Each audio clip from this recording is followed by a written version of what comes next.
നമസ്കാരം. കാർത്തിക നക്ഷത്രത്തിൽ ജനിച്ചവർക്ക് ഈ ആഴ്ചയിൽ സാമ്പത്തിക വിഷയത്തിൽ നിയന്ത്രണങ്ങൾ ഏർപ്പെടുത്തുന്നത് വഴി കടം വാങ്ങുവാനുള്ള സാഹചര്യത്തിൽ നിന്നും ഒഴിഞ്ഞു മാറുവാനുള്ള സാഹചര്യം ഉണ്ടായിത്തീരും. അസുലഭ നിമിഷങ്ങളെ അനിർവചനീയമാക്കുവാനുള്ള അവസരം ഉണ്ടാകുന്നത് വഴി ഈ ആഴ്ചയിൽ ഒടുവിലായിട്ട് വാരാന്ത്യത്തിൽ വിശേഷപ്പെട്ട ദേവാലയ ദർശനം നടത്തുവാനും ഇടയുണ്ട്. സഹപ്രവർത്തകരുടെയും കീഴ് ജീവനക്കാരുടെയും സഹായ സഹകരണത്താൽ മേലധികാരി ഏൽപ്പിച്ചതായ കാര്യങ്ങൾ കൃത്യതയോടുകൂടി പൂർത്തീകരിക്കുവാനും അവസരം ഉണ്ടാകും. അസുലഭ നിമിഷങ്ങൾ അനിർവചനീയമാക്കുവാനുള്ള അവസരം ഉണ്ടാകുന്നത് വഴി ആശ്ചര്യം അനുഭവപ്പെടുവാനിടയുണ്ട്. വിശേഷപ്പെട്ട ദേവാലയ ദർശനം നടത്തുവാനിടവരും.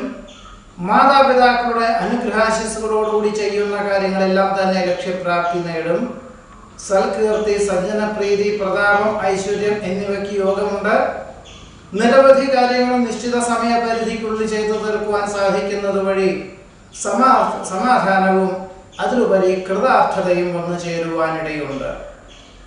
വ്യവസായം നവീകരിക്കുന്നതിന്റെ ഭാഗമായി വിദഗ്ധമായ നിർദ്ദേശം തേടുവാനിടവരും.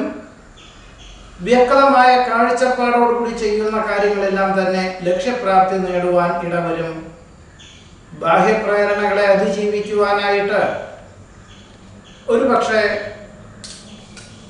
ആത്മനിയന്ത്രണം നിർബന്ധമായും വേണ്ടതായി വരും.